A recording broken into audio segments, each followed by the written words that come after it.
Hi students, welcome to HSC Biology and Module 8, Non-infectious disease and disorders.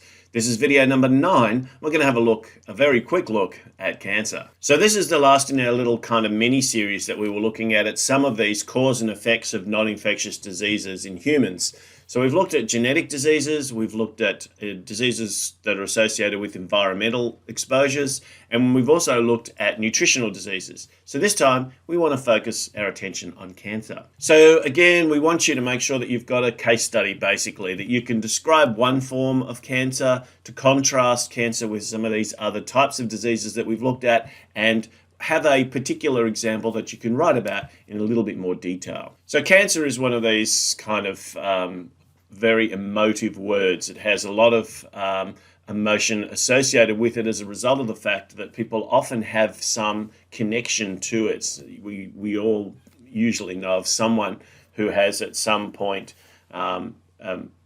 been subjected to, or at least have had some been affected by cancer in some way or other.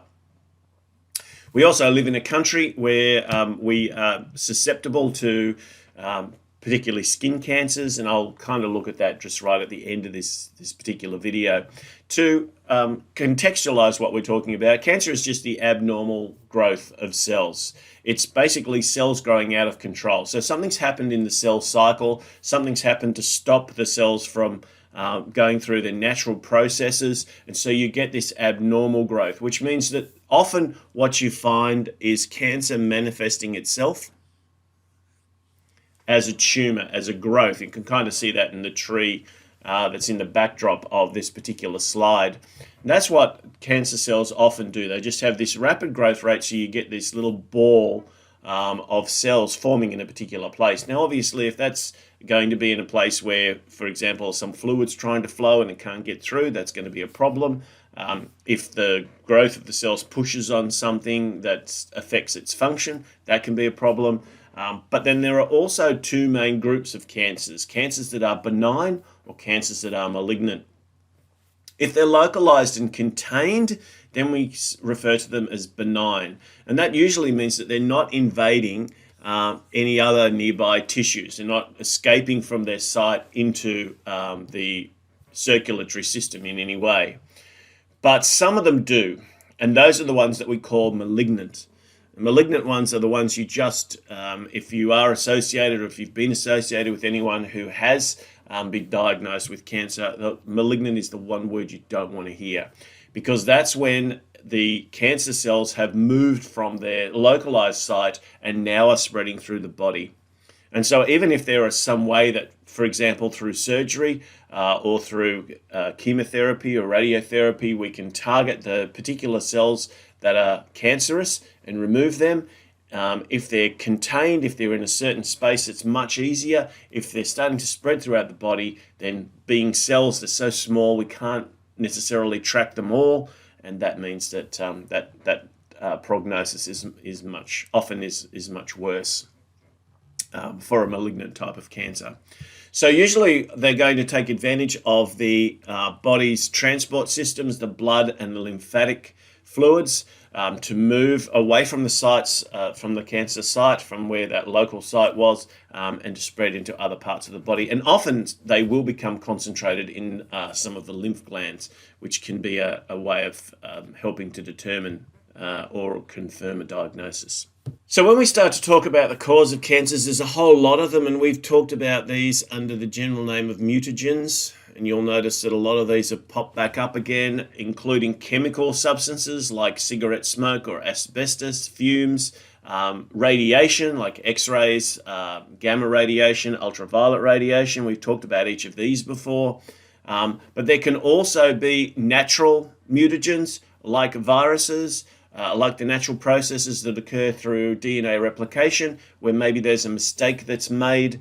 But there's also some other contributing factors. Diet kind of links back into the area of chemical. But we've also started to understand a little bit more about genetic links associated with at least predispositions to the development of certain cancers. One of those really interesting ones to look at is breast cancer. So breast cancer is an interesting one to look at because we found a couple of genes that seem to be associated with the higher incidence of breast cancer. So this isn't simply an exposure to chemical substances or radiation or particular things that are going on in the diet. There seems to be actually a genetic basis associated with the predisposition to develop breast cancer. There's been 2 breast cancer genes that have been identified, the BRCA genes, BRCA, breast cancer genes 1 and 2. These are what have been referred to as caretaker genes.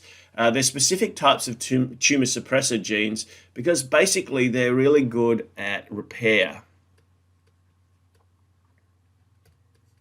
So actually, these are genes you want. These are good genes because what they do is they help suppress the development of tumors or the out-of-control growth that we have in cells. So some aspect of the cell cycle that's not working properly. And these genes, when they're functioning properly, actually help in the repair of mistakes that may be made that could lead to some of these greater problems.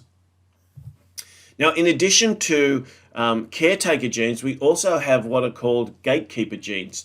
And there are other types of tumor suppressors. The P10 is an example of that. And there's a lot of biochemical implications to this, which I'm not going to go through in this video now, but we can look at in a little bit more detail in class, that work together. So P10, for example, has a role in the conversion of PIP3 to PIP2.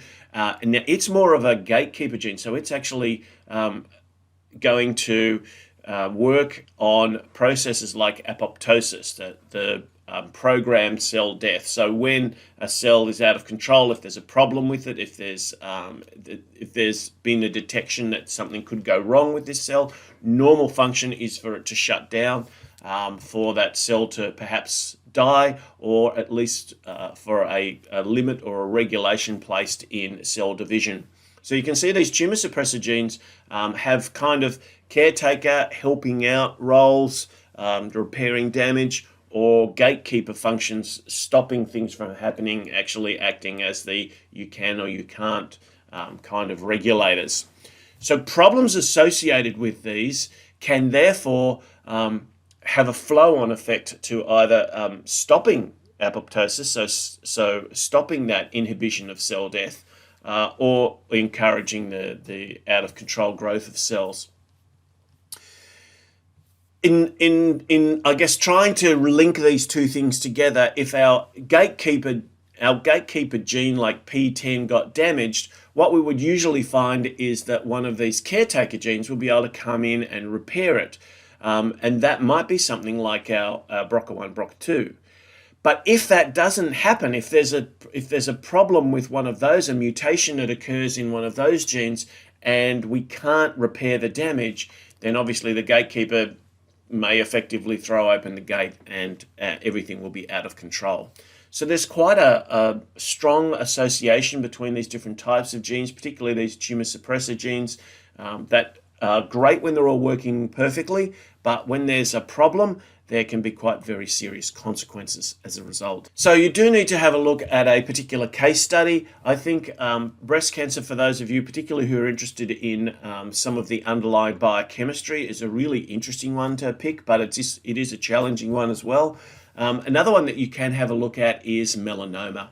Now that we know that there has been a link between melanoma incidence and UV radiation, there were issues associated with a thinning of the ozone layer that was increasing the levels of ultraviolet radiation that were wavelengths that were reaching the Earth, and that was increasing the rate of skin cancers.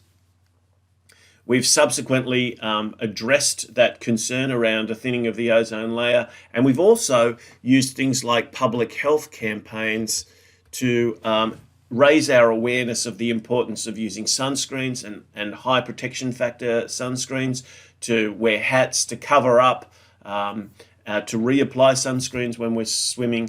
These are all issues associated with helping to try and reduce the incidence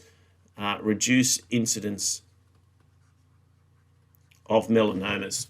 Now we also have medical applications as well. So if you do have little spots on your body anywhere, it's very important to be checked by a skin specialist, by a doctor on a regular basis, just to see if there's any changes that are occurring in things like moles or freckles, because these can be early indicators of the fact that these particular cells are becoming cancerous.